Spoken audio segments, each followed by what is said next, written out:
काही विरोधकांना खुशी जरूर झाली, विरोधकांना जरूर खुशी झाली की अस्लमभाई सभागृहात नाही आहे। गावात अशी चर्चा आहे की आता अस्लमभाई नाही आहेत, आता कसं होईल। लोक हुशार आहेत, कारण डिवायडेशन होण्याचे चान्सेस कमी आहेत।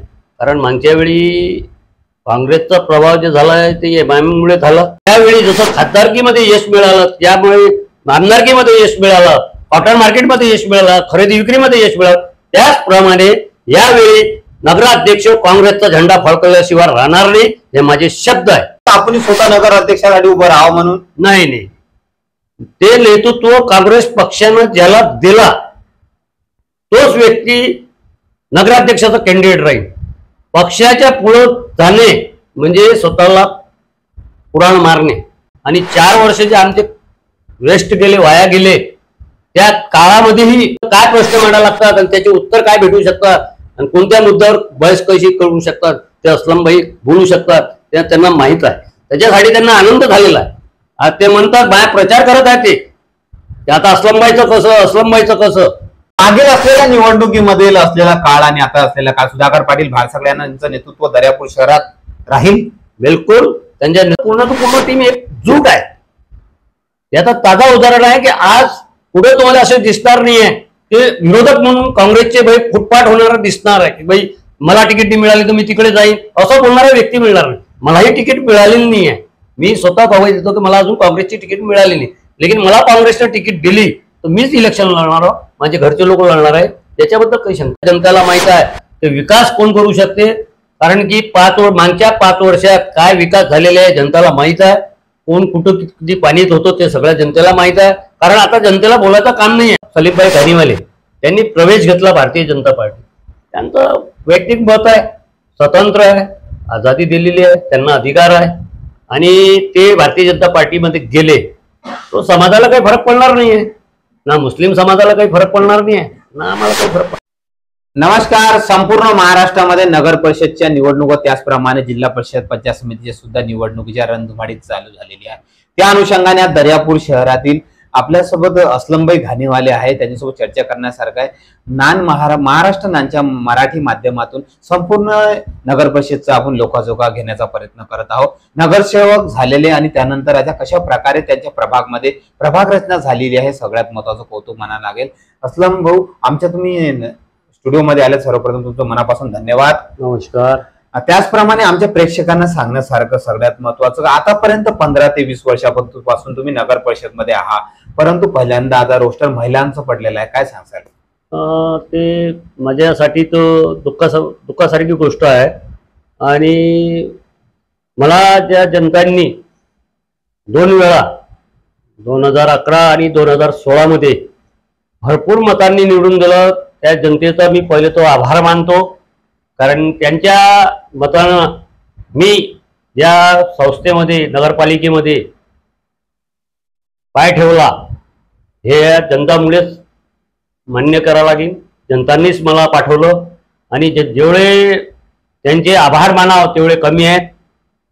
2 वेळा मी निवडून आलो, माझं कर्तव्य जेवढं होतं त्याच्यापेक्षा प्रयत्न केलं की भाई जास्तीत जास्त माझ्या जनतेला, माझ्या प्रभागाला, प्रभाग क्रमांक 1 ला जास्तीत जास्त कामं खेचून आणू आणि कामं करून घेऊ, आणि ते मी प्रयत्न केले। आणि पूर्ण प्रयत्न जे उरलेले आहेत ते अजून माझ्या आता रोस्टर निघालेला महिला, हा काही विरोधकांना खुशी जरूर झाली, विरोधकांना जरूर खुशी झाली की अस्लमभाई सभागृहात नाही आहे।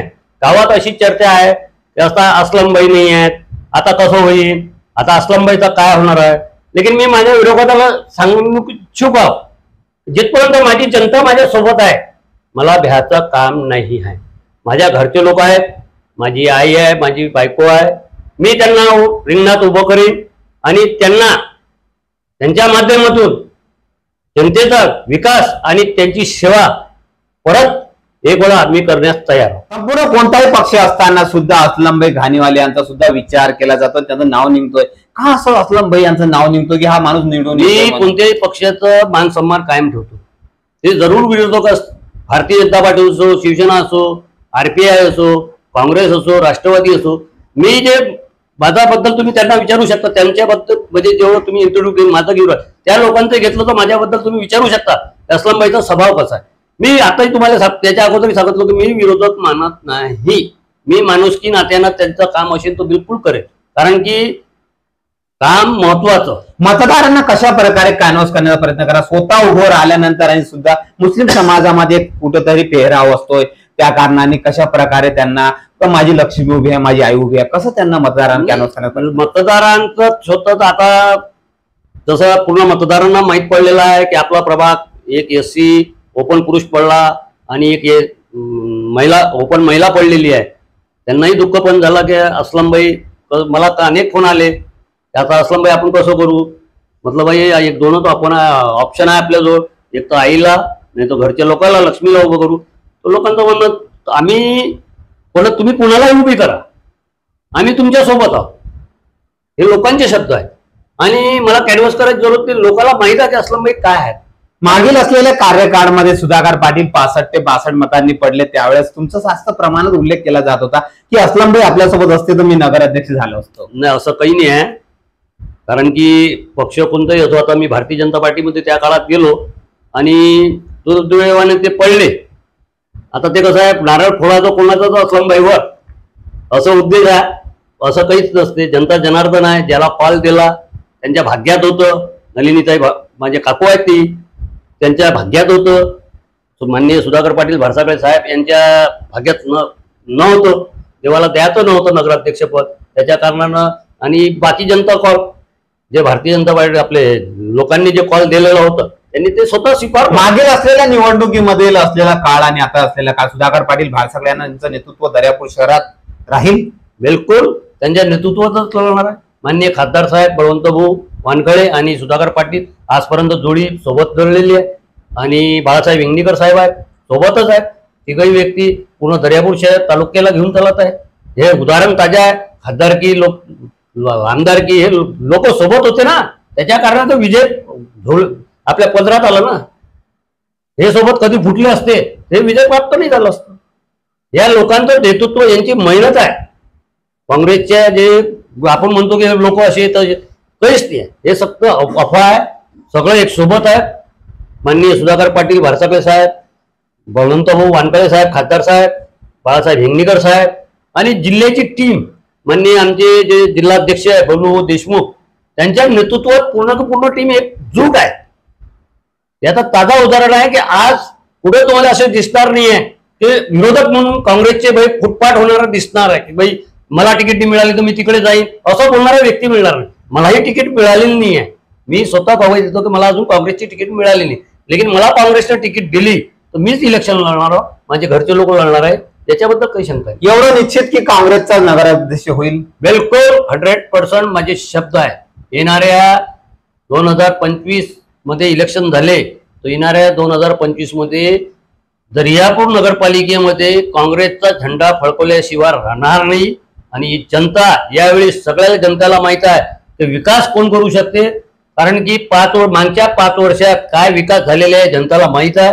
कोण कुठं किती पाणीत होतं ते सगळ्या जनतेला माहित आहे. कारण आता जनतेला बोलायचं काम नाही आहे, जनता स्वतः हुशार आहे. कारण की जनता आता पहिल्यासारखं नाही राहिलं की असलम भैया तो बस निवडून द्या, मजिस्ट्रेटचा पोरगा आहे तो निवडून द्या, तसं नाही राहिलं. कामावर महत्वाचा विषय. आता जो काम करेल तो निवडून येईल, कारण की नवीन चेहरे बिलकुल आहेत. मी त्यांनाही शुभेच्छा देतो माझ्याकडून, कारण की मी आता नगरसेवक होणार नाही हे तो मी निश्चित झालेला आहे. मी माजी नगरसेवक म्हणूनच राहणार आहोत. आणि जे येणारे 25 नगरसेवक आणि नगराध्यक्ष मी त्यांना आजच देतो आणि हे गवाही देतो की येणाऱ्या 25 नगरसेवकापैकी 20 नगरसेवक काँग्रेसचे राहणार म्हणजे राहणार, म्हणजे एखादे सत्ता राहील एवढं. बिलकुल 100% हे माझे शब्द आहे. आजची तारीख लिहून घ्या. येणाऱ्या जेव्हा इलेक्शन झाल्यानंतर माझा इंटरव्ह्यू घ्या आणि मी त्याच्यात अजून तुम्हाला सांगेन की मी शब्द दिलं होतं की नाही. दर्या प्रभागाच्या व्यतिरिक्तच नव्हे तर समाजाच्या व्यतिरिक्त सुद्धा मतदान तुमच्या प्रभागामध्ये आहे, परंतु त्या प्रमाणात सुद्धा तुम्हाला मतदान केल्या जातात. परंतु त्या अनुषंगाने एवढंच नाही तर बाकी व्यतिरिक्त पक्षाच्या माध्यमातून सुद्धा समाजातून सुद्धा उमेदवाऱ्या दिल्या जातात. परंतु हे कशा प्रकारे तुम्ही कॅनव्हासिंग करण्याचा प्रयत्न, समाजातील मतं कशा प्रकारे जोडण्याचा प्रयत्न करता? नाही, मी समाजावर राजकारणच नाही करत. माझा समाजाचं बिलकुल एक वेगळं माझं समोर आहे. 2011 मध्ये जेव्हा उभा होतो मी, तेव्हा माझ्या प्रभागाची संख्या होती 6,000 आणि मुस्लिम समाजाची संख्या होती त्यावेळी 800 ते 900. म्हणजे 5,000च्या आसपास माझे हिंदू बांधव बौद्ध बांधव होते. त्या मध्ये सर्वात जास्त मतांनी मी निवडून आलो होतो. म्हणजे समाजाच्या भरोश्यावर कोणी राजकारण करत असेल तर माझ्या माहितीनुसार तो चुकीचा आहे. त्यांनी करावंच ती समाजाचे मत. सगळ्या समाजाला घेऊन, विश्वासात घेऊन, सगळ्याला घेऊन जेव्हा चालणार तेव्हाच आपलं निवडून येण्याची शक्यता जास्त असते. एका समाजावर भरोश्यावर तुम्ही उभे राहसान की भाई माझा समाज आहे, माझा कच्ची समाज आहे, एवढे वोट आहे, तो बिलकुल आपण ते गोष्ट खोटी आहे. समाजाच्या बरोबर माणसं सपोर्ट बिलकुल असते. एक समाज आपल्या पाठीशी उभा राहिला तर त्याचा सपोर्ट आपल्याला बिलकुल असते. परंतु निवडून येण्यासाठी अदर वोटांची आपल्याला आवश्यकता जरूर असते. भरपूर असे काही प्रश्न आहेत का तुमच्या वडिलांपासून सुद्धा नगर परिषद मध्ये तुम्ही अस्तित्व निर्माण करून ठेवलेलं आहे त्या अनुषंगाने, परंतु आजच्या परिस्थितीमध्ये मागील असलेल्या तुमच्या कार्यकाळामध्ये तुम्हाला काँग्रेसच्या माध्यमातून उमेदवारी मिळाली नव्हती, भारतीय जनता पार्टीच्या माध्यमातून तुम्हाला उमेदवारीमध्ये रिंगणात उतरावं लागलं. मी 2011 मध्ये जेव्हा उभा राहिलो तेव्हा मी नगर सुधार समितीच्या माध्यमातून उभा राहिलो आणि माननीय स्वर्गीय आमचे नेता, मी ज्याला नेता मानतो, स्वर्गीय अशोकसिंग गरवाल, त्यांच्या नेतृत्वात नगर सुधार समिती आणि विक्रमसिंग परिहार अनेक नेता होते, अरुण गावंडे साहेब, असे अनेक नेता होते की ज्यांच्या माध्यमातून नगर सुधार समितीची एक समिती बनवण्यात आली आणि त्याच्या माध्यमातून इलेक्शन 2011 मध्ये लढवण्यात आलं. आणि 2011 मध्ये नगर सुधार समितीचे 8 सीट आले होते, त्याच्यात माझी सीट होती.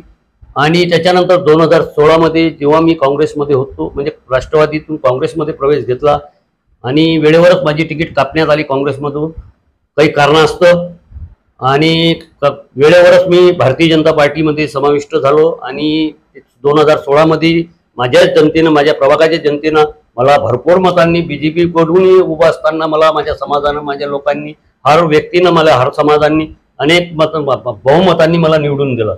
आणि राहिला विषय काँग्रेसमध्ये परत यायचं, तर काही कारणास्तव मी बीजेपीमध्ये मला एवढं मानसन्मान मिळाला की मी त्यांच्याबद्दल बीजेपीचे आभार मानेन. आता पक्ष का सोडला त्याचं कारण वेगळं आहे, कारण भारतीय जनता पार्टीनं मला सन्मान दिला. 3 वर्ष मला आपल्या जिल्ह्याचं अध्यक्षपद, अल्पसंख्याक जिल्हा अध्यक्ष बनवलं आणि मानसन्मान दिला. आणि त्यांच्या नेतृत्वाखाली, भारतीय जनता पार्टीच्या नेतृत्वाखाली मी 5 वर्ष नगरसेवक राहिलो. काही कारणास्तव मी आता त्या पक्षात नाही आहे. दर्यापूर शहरामध्ये असलमभाई घाणेवाल्यांना कोणी ओळखत नाही अशी परिस्थिती कुठे दिसत नाही. असलेला त्यांचा नगर परिषद असलेला, म्हणजे खंबीरपणे एक नेतृत्व केलेलं, चांगल्या प्रमाणात प्रभागामध्ये, चांगलं प्रभागमध्ये 1 नंबरमध्ये त्यांचं निवडून याचे संकेत. आणि त्याचप्रमाणे आज महिला सुद्धा असेल, परंतु असलम घाणेवाले यांचं नाव आहे एवढं निश्चित मानावं लागेल. आमच्या स्टुडिओमध्ये तुम्ही आले, तुमचं मनापासून धन्यवाद. धन्यवाद. त्याचप्रमाणे महाराष्ट्र नान मराठीच्या माध्यमातून संपूर्ण लोकांजोगा नगर परिषदचा संपूर्ण दाखवण्याचा प्रयत्न करणारा नगरसेवक होणारे आणि त्यानंतर जे उमेदवारीमध्ये उभे राहणार आहे आणि ज्या याच्या अगोदर असलेले नगरसेवक येणारा काळ बघू. परंतु असलमभाई घाणेवाले यांचं कुठेतरी नेतृत्व प्रभाग क्रमांक 1 मध्ये आजही कायम आहे एवढं निश्चित मानावं लागेल. येणारा काळ बघण्यासारखा आहे. नगर अध्यक्ष काँग्रेसचा होईल का, हे सगळ्यात महत्वाचं कौतुक. कॅमेरामॅन के साथ नासिर शाह, महाराष्ट्र नान मराठी, दर्यापूर. बेल आयकॉनला क्लिक करून महाराष्ट्र नान मराठी न्यूज चॅनलला सबस्क्राईब करा आणि ताज्या बातम्यांसाठी अपडेट रहा.